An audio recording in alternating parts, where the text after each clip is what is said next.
Oh, please sit down. Cheers. Mr. Kelso. Kelso. Oh, yes. Now, Mr. Kelso, I have your file in front of me, and it says you've been claiming benefit for 11 years. And in that time, you've never had any offer of employment. That's right, yeah. Also says your preferred occupation is poet. Mm-hmm. You see, this is why the DSS is reviewing your case, Mr. Kelso, because of this poet thing. It's an awful long time to be claiming benefit. Yeah. And you've kind of boxed yourself into a corner by saying you're a poet, because... I'm a poet. Well, I'm not saying you're not a poet. I'm just saying that by being a poet, you've precluded yourself from other work. What do you want me to do about that? What kind of stuff do you write? What do you mean, what kind of stuff do I write? Well, you've never been published. Have you ever considered that might be a factor? What is it you're driving at here? That my stuff's not good enough? Is that what you're saying, my stuff's not good enough? Can I hear one of them? Right. Want to hear my notepad here? A distant smash ruled over by the drone of Danny's hammer. What's it called? The Worker. It's ironic, isn't it? Hey? Nothing, go on. A distant smash ruled over by the drone of Danny's hammer, pounding squarely, calloused thumbs, glazed eyes. Miles from home, amidst an industry mayhem, awaits the bell that tolls dinner.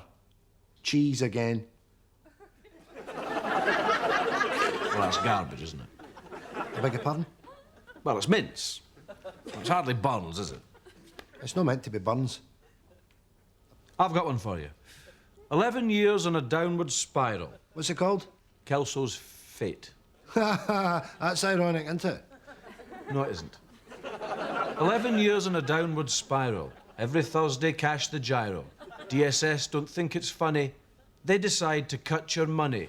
All your work wrapped in a parcel. Get a job, you work-shy arsehole.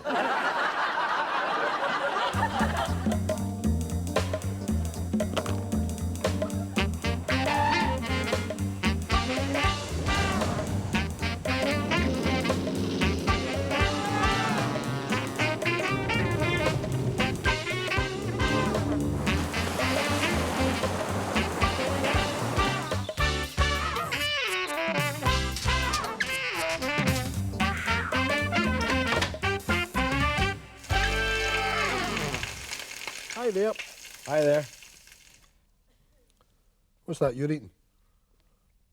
Muesli. What's that plate of goodness you got there, 40? Full fried breakfast, just like I have every morning. Full fried breakfast, eh? You're a braver man than me. Don't start about the dieting. I'm sorry. You're doing well, too, I must say. And I'm losing weight. You are. I'm working on the premise, right, that you breakfast like a king, lunch like a prince, supper like a pauper. No. That's not the breakfast of a king. That's the breakfast of a crazy super king. With a big kingdom. Mm. Anyway, for the rest of the day, right, I won't consume any more than 3,000 calories. What will you eat? Oxo cubes. You can eat as many as you like. You're going to stuff yourself with oxo cubes all day? How many calories in them? 15 each. Ooh, you'll be beefy, breath. Yeah, that's the downside, but there you go. No kissing for you. Yep. So are you going to do any calorie burning? Ah, well, you see, that's the thing. You can burn 1,000 calories, right, from one session of sex. Where'd you read that? Never mind where I read it. It's just a well-known fact. Come on, that's some statistic you picked up. Where'd you get it from? The Hello. Right. What if you like me? What if you like me friends? See, me friends only last 2 or 3 minutes. Uh-huh. Do you burn 1,000 calories that way? No, 2 or 3 minutes means 2 or 3 calories. It's just the way it is. So you got to be a 60-minute man to burn that 1,000 calorie. Here's the thing. What if you can't have sex? Viagra. Oh, Viagra. You'd lose a few pounds with that, eh? Yeah, you'd lose 80,000 calories in a night. What a session that would be. 20 stones down, eh? You'd be a skinny little thing with a big head, but you'd be a love machine. Do you think you can overdose on Viagra? I don't know. I guess it'd be fairly easy to spot the guy in the morgue who had OD'd on Viagra. Yeah. You'd never be able to get the lid down in a coffin. You'd need to wipe the smile off the guy's face with a hammer. Hey, I'm sorry I'm late. You're not late, you're early. Oh, hey. Right, well, I'll just wait outside and you can give me a shout when you're ready for me. Don't be so silly. Come in and sit down. Right. Name? Hey, Ronald Villiers. Ronald Villiers. Who you with? Hey, where they come and pump. Okay, now, you know what we're doing here today, Ronald? Yes, I think I've got a rough idea, yes. Okay, yeah, we're doing a voice. You don't have to tell me, I've done my homework on this one now. It's a movie trailer voice. I've been practicing the voice all weekend. Oh, great, that's fantastic. Yeah, it's a movie trailer for an actioner. And it stars action movie. Patrick and Don Swayze. Don Swayze. yeah. We've also got Brian Dennehy in it. He's the cop. Brian Dennehy, aye. Yeah. I've been told I look like a thinner version of Brian Dennehy. My sister said that. Oh yeah. I could. Okay, just have a look here at the monitor here, Right. and you'll see the movie trailer that's going to come on there in a few seconds. And there'll be no sound to it. You just supply the script there. It's just to give you an idea how long the voiceover has to be. Right. Okay then. Okay. Oh, then it started. Look. Yeah. Okay, there you'll see the brothers coming out of the prison, the state prison, pen. There's Brian coming out of the precinct. Oh, aye. Yes, There's a train crash. Like me there, Yeah, there's the bar fight. There's Brian again on the rooftop. Right, Then we do a couple of seconds on the bomb. Oh. A little bit of a car chase. Oh. Car turns over. Nah. Titles. Oh, that looks fabulous, that. What a job you've done. I'd like to see that myself. You ready to have a go at it, Donald? Oh, Ronald. Villiers. Sure. Right, yes, I am. Okay. Okay. Off you go. Jack Kincaid is Whoa. Just let the numbers count down right, there, right. okay? Just 3. Jack Kincaid is having a very bad day and is about to get a whole lot worse. Okay, hold on there, hold on. Have you ever seen a movie trailer before? Well, of course I have, yes. Okay, it's just we need the voice to be a little grittier. Right, You know, a grittier. little more sort of gruff. I'm good at gruff and gritty, yes. Are you? Oh, aye. Yeah? Oh, I've done that. Okay. Right. You want to have another go? Sure. Okay. Mhm. All right. Jack Kincaid is having a very bad day. Whoop. Well, hold on. Just give me that script there for a second. Don't you worry. You want a glass of water or something? all right. Okay, right. Now listen to this. Jack Kincaid is having a very bad day. Yeah? You're brilliant. You know that. That's very well. Okay, ready to go? Okay. Off you go. Right. Jack Kincaid is having a really bad day. Deeper. But Jack Kincaid is having a really bad day. Deeper. Jack Kincaid is having a really bad day. Deeper. Jack Kincaid is having a... Jack Kincaid is having a really bad day. Jack Kincaid... Thanks, Donald.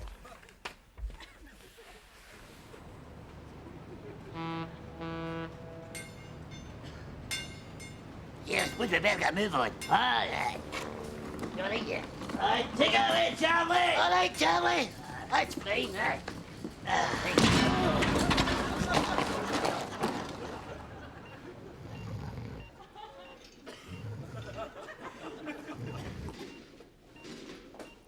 Where are we? What happened? Gentlemen, you were in a shipyard accident. You've both been in a coma for over 40 years. We've both been in a coma. But we're all right, eh? Well, bizarrely, you seem okay. We're all right. Well, if we're all right, we're signing ourselves out. Right, get my boots. Well put, Willie. I'm joking for a job.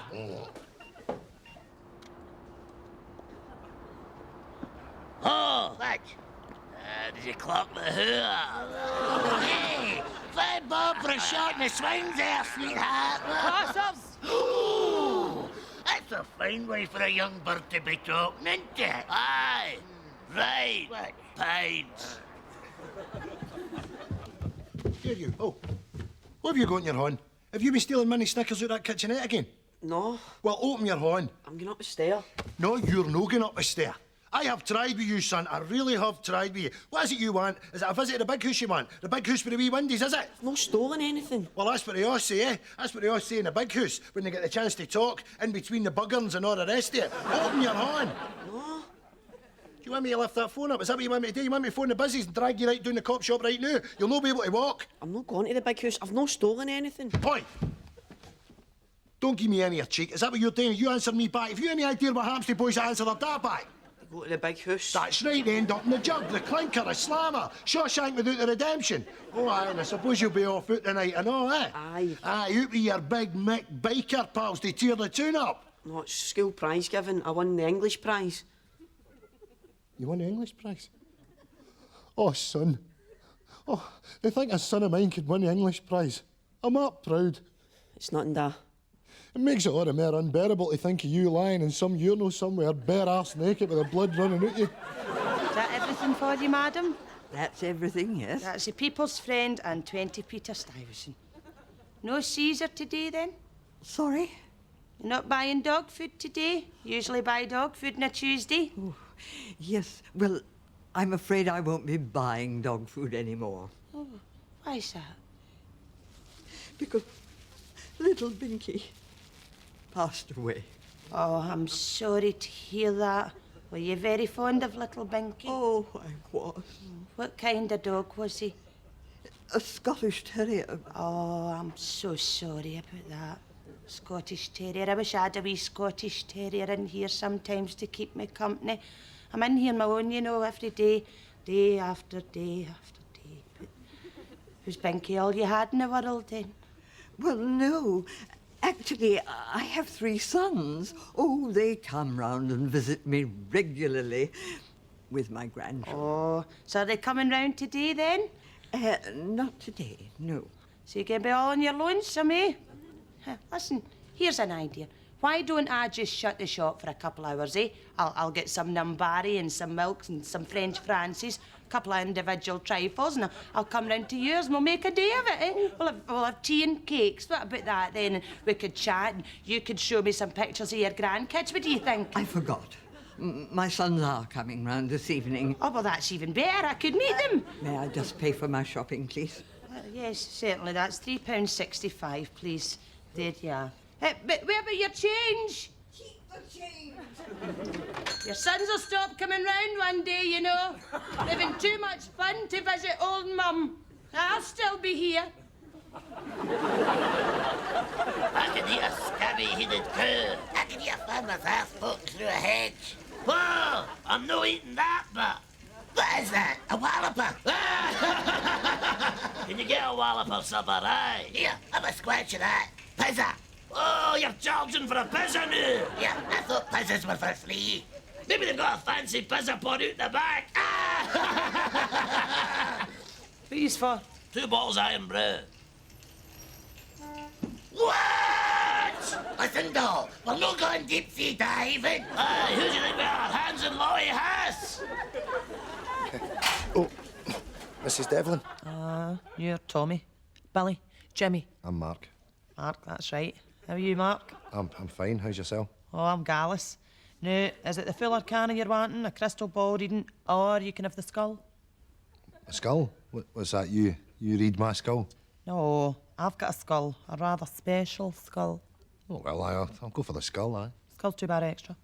All right, what's that? 10? Aye, that'll do. Right, if you just want to sit back, relax, then I shall reveal the skull. There you are. This is the skull of the Marquis de Sade. What? The Marquis de Sade. Young fella, you know, invented sadism. I was a bad man. You can read the future a lot better for the skull of a bastard than you can for a good guy. Ken Nina Shepherd does a Gallagate. She's got the skull of Pol Pot. She's booked up to July. Mind you, she's just got it in for Cambodia, so it's still needing biled to get all the muck off it. Biled? Aye, you've got to bile it to get the hair and the ears and the eyes off. It's a manky job. Right. Seeing the initial M. That'll be me, Mark. Oh, well, we're after a good start. I'm seeing a garden, wains in it, and a man cooking, like cooking outside, you know? Oh, you mean like a barbecue? That's right, like a barbecue. What do you want me to say? I don't know. Barbecue. I've never been to a barbecue. Right, well, you'll be going to one soon. I see the name Mary. No, I don't know anybody called Mary. Margaret? Maybe, no, it's Maisie. Or maybe it's Irene. No. Elizabeth? No. Zoe? Heather? No. Right, I see a man with big dirty horns, working horns. Your dad, maybe? No, not be my dad. My dad's a chartered accountant. With dirty horns? No. Seeing a blue car. I don't know anybody with a blue car. Maybe it's Sheena, Jenny, Anne-Marie. No. Right, Linda, Andrea, Heather. You said Heather already. Is there a Heather? No. Right.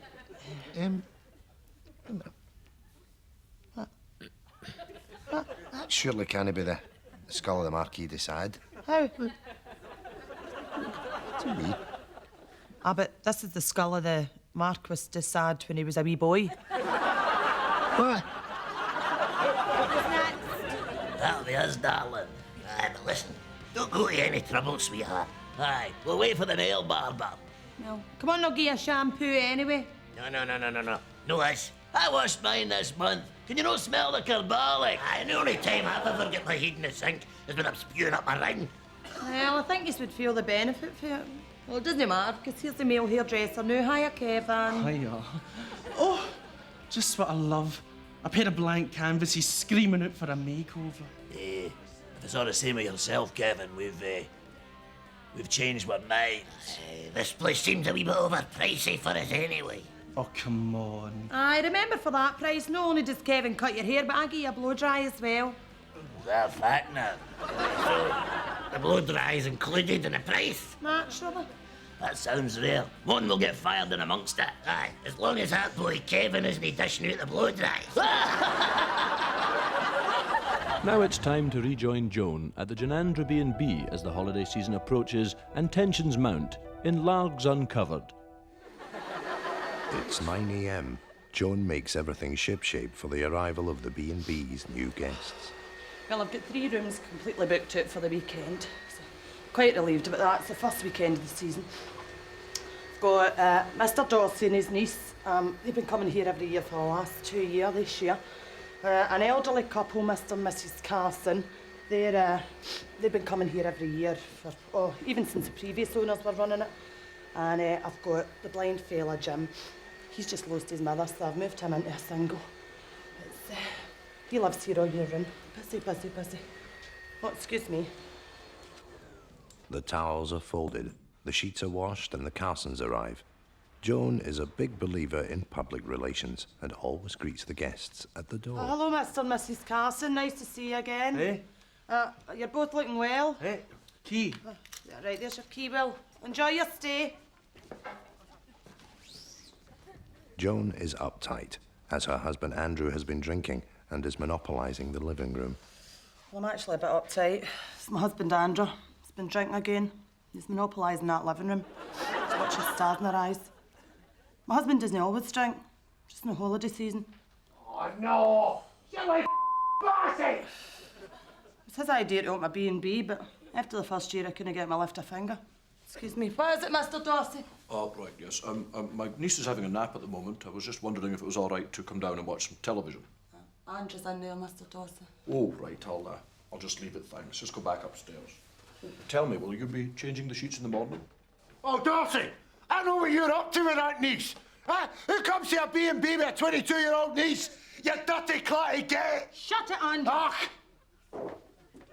The following morning, the house is quiet. Andrew works off his hangover by preparing the breakfast.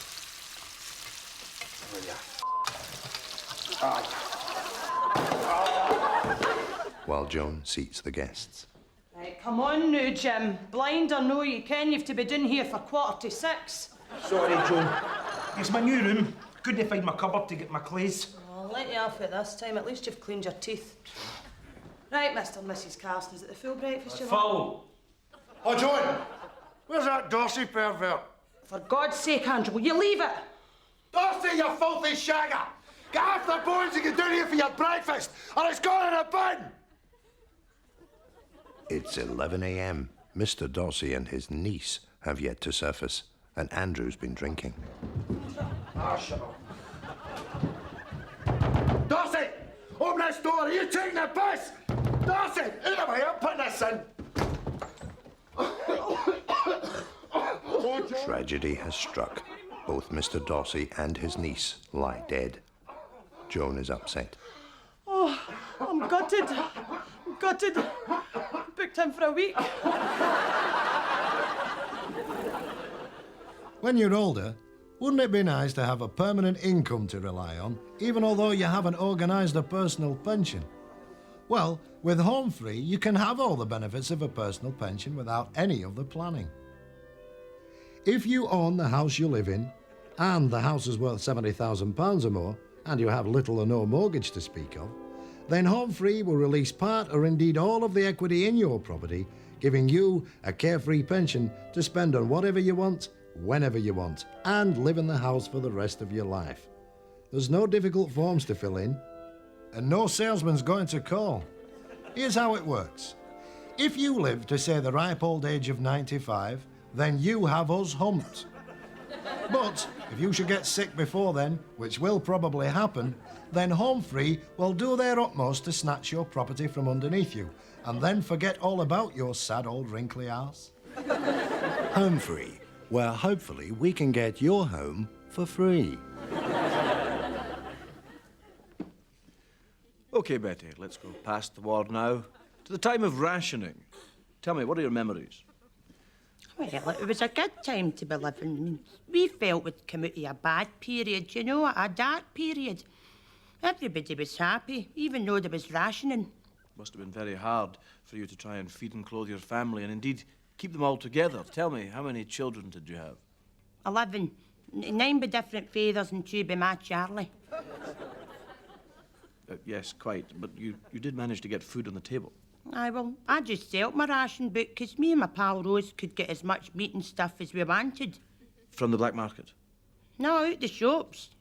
Now, take Cochrane's, for example. See, I used to get cheese out of Cochrane's, and in them days, cheese came in big, huge chunks like the size of a puffy. And with your ration book, you were only allowed 2 ounce. But I came to an arrangement with a man that worked in the shop. He says to me if I went in the bucket and dropped him and let him rattle me in the big cheese, I could take him as much as I could claw. Tell us about the bananas. Oh, never mind the bananas. Well, there was the butchers, you know. I was a young lad worked in the butcher, so he was a good 10 years younger than me. He just looked like a boy. My, what a size. He could have hung a duffel coat on it with 2 bottles of iron brew in the pockets. Betty, please. Sometimes I was in there for hours. What a boy. One day I even come up the road without the meat. Just plain forgot. Now, your husband Charlie was home to his family. Tell us what it was like to have him back. Oh, it was garbage. 6 years he'd been away, and that was him back under my feet making a nuisance of himself. See, he was barmy after what the Japs had done to him. Which the Japs had kept him. The bamboo, he used to shout out during the night. He was bedridden for a year. Oh, that's terrible. Aye, it was, because it meant if I wanted a plunge, I couldn't use the bed. I had to go outside and use the shed. Charlie, did you get the stuff? Oh, wouldn't you like to know, Jimmy boy? Come on, Charlie, did you get the stuff? Aye, I got it. It's in the bag. What's this? I told you to get the stuff. And I did! I got the stuff! This is the supermarket's own brand ravioli. I only like the good gear. I only like the Butoni gear. Oh, the Butoni gear! That's right, the decent ravioli. The nice Italian canned ravioli. No, that's pish. That's my ravioli. Don't you slag my ravioli. Don't ever slag my ravioli. If you check the bag properly, Jimmy, you'll find your own precious ravioli. What? Underneath the tin peaches, Jimmy. Well, that's all right, then! Here, Jack, you want to hang fire and I'll go first. Aye, OK, I don't mind. I'll stand and wait here. Are you sure now? Because I don't mind waiting if you want to go first, you know. Oh, that's all right. Get yourself, please. I'll just stand here. Away you go. Well, it's just there might be a wee while, you see. I've got to ask about my Super Ann. Well, that's what to do. Away you go. I'll For wait. goodness sake, will one of you make up your mind? There's a queue here. Oh, my, so there is. It was quiet a minute ago. Well, away you go, Victor. On you go. You're sure now, Jack? Aye, I'm all right. I'll wait here. I don't let her rush you, by the way. Hello there, Barry. How's your cell, eh? Not bad, Mr. McDade. How are you? Aye, no bad, no bad. Wee bit chesty there, you know. Aye, you're off of Brown now, is that you back your holidays? Aye, Tenerife. For goodness sake. Tenerife, eh? Oh, What's the matter with you? About 25 years. Some of us are in a hurry. Aye, well, some of us aren't they? You want to calm your jets. My pal's only up there doing a wee bit of bank business. It is a bank, for God's sake. Oh, aye, a wee bit of dancing and all that, couple of pints. Aye, I was there 20-odd years ago, before that big crash, you know. Now, the other thing I want to ask you about is a money order to Canada, you see, because my grandway, he's 12 now, you know, and, he's an awful size. You want to see the size of him, you know. Well, I'm going to send him a wee bit of money there. This is Do ridiculous. Why don't you button your lip? Absolutely. It's not her fault there's only one bloody teller on, eh? What's the matter, Jack? Oh, I'm telling this woman it's not her fault that there's only one teller on. I've got a right nippy sweetie here. Now, the other thing as well is a standing order, you see, for my home help. I wish to make a complaint here. Aye, so do I, but the bloody cheek this yin's giving me. Us pensioners cop for it all the time, so we do, eh? Because we take a wee bit longer to complete our transactions, eh? We've got to take a lot of tripe off the high and mighty types like you. Well, I've had enough. It stops right here. Shut your trap and stop your bleating, you sow. That's me now, Jack. Oh, smashing. Oh, that's great. Hello. Now, this is in ones and twos. I've not put them in bags or anything like that. I've not counted it.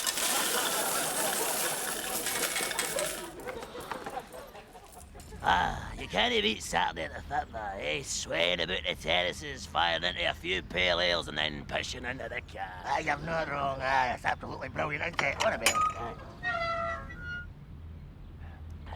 Yeah, Beastie Murdoch, where's your charger? Sorry, lads. I'm going to have to confiscate that drink. What? Hold on. We'll scalp them. Let me think now. Ooh, 8 cans. I'll take us 2 minutes. And before we go any further, may I remind you that drinking in public is also illegal. What? Right, Elioness. Take the baby. Aye, take it. And away you geese, please, to watch the rest of the game. Come on, As is brandishing an offensive weapon in football grounds. What? You be telling us next we can't even sing a sash? Can we still cheer the kick-off, aye? If you've got a ticket. What? Ticket for the football? It's not the Traviata we're going to see. You're telling me you're going to buy a ticket to go to see the football on a Saturday? Aye, and it'll not do you any good today. How's that? Because Saturday's game kicks off Monday evening, 7:45. What? Another show. Another end of show pair of jumpers. And I can't help but notice, Fordy, that a calm has befallen the flat. The cat seems to have stopped scratching. Oh, but there's a reason for that. You buy it a scratching post? No. Some mooks might have bought it a scratching post, but I thought, no. Scratch cards. Oh, genius. Yeah. Scratch cards? Well, that's the most useful thing a cat could do for you, scratch your little scratch cards for you. Oh, man, that saves you the bother of going into your pocket to get the pound out. Well, exactly, because pounds sometimes don't work. Sometimes you've got to get the 1 pence or the 2 pence, and it's a real hassle, so I thought, let the cat do it. So you've killed 2 cats with 1 card? Exactly, but there's a downside. What's that? Well, sometimes it scratches off the wee void box as well. There's another downside. What? There's some money missing out of my wallet. You blaming me? No, fella. My wallet's your wallet. Right. I think the cat is nipping in with its little paw to my wallet and nipping down to the shop to get scratch cards. Are you suggesting this cat's got a scratch card habit? I'm suggesting that cat is addicted to scratch cards. Tenner. Good night. Godspeed.